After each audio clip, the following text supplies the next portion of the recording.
Balik karselan sospek sa Rosel Bandojo Slay case matapos na magpositibo sa drug bypass operation kang otoridad sa Mulabi Street, Barangay Liboton, Naga City, alas 2 din hapon kasuudma. Binisto ni Police Senior Master Sergeant Tobias Bungon, tagapagtaramkan Naga City Police Office, ang sospek na si Lorenzo Purisima, 23 anyos na residente ka nasambit na syudad.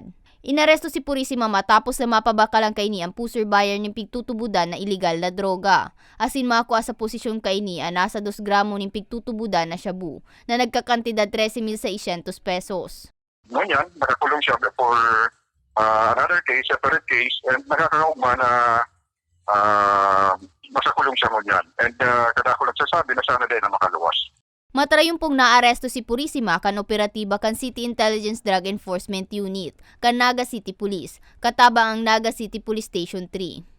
Ngunya na simana kan ibasura kan Naga City Prosecutor's Office ang ipigsa angat na reklamo kontra kay Purisima, huli sa kakulangan ni ebidensya na ini ang gumidadan sa 17 anyos na senior high school student na si Rosel Bandojo, na naku ang naagnas na sa sarong bakanteng lote sa Barangay Liboton kan nakaging Hulyo 28. Ang plano talaga ma-refile giraray, magkakaito giraray ng filing, pero nagkakala pa ng mas hararom na ebidensya, mas pusok na ebidensya.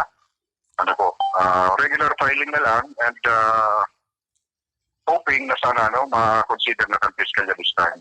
Apuera kaini, pigtutok man si Purisima bilang sospek sa nangyaring panhahabon sa sarong-harong kan nakaging aldaw sa Mulabi Street, Barangay Liboton na pigkumpirman man mismo kan biktima. Sa presente, nasa kustudiya na kan kapulisan sa Naga City ang sospek na nahampang sa kasong pagbalgar sa Republic Act 9165 o Comprehensive Dangerous Drugs Act of 2002. Para sa mga baretang tatak Bicol, May Arango.